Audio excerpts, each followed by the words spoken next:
Hey everybody, very quick update, and I'm coming to you this week from New York City. As you can see, I'm out at a conference.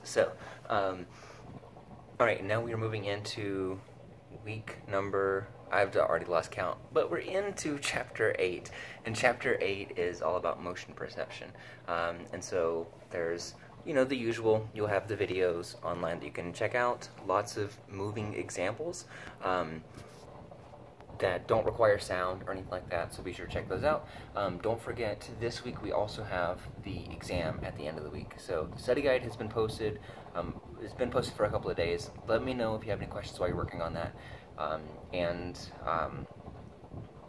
This week's discussion is basically, there's 2 documentaries that you get to choose from. Watch one of them. You probably don't have to watch it all the way through, but there's a couple of questions you can answer on Play-Doh. So just do each of those each of those answers in paragraph form. Nothing fancy, just normal or whatever.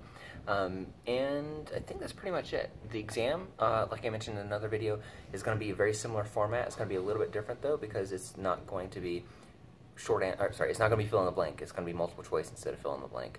And I'm also going to specify where exactly those chapters are coming from to maybe try to clear some of those things up.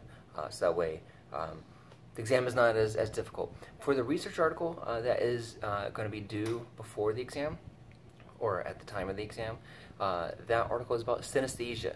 If you're not familiar with synesthesia, definitely check it out on YouTube, or even just watch the last video of Chapter 8 where I kind of introduce the topic. The article that we're going to be looking at is going to be using 2 different kinds of neuroscience methods. It's going to be using a little bit of MRI and a little bit of DTI. And DTI is basically a fancy way of looking at white matter in the brain. It's a good way of researchers to look at how the brain is structured, and specifically how it's connected. So you're able to look at how things move throughout the brain using DTI.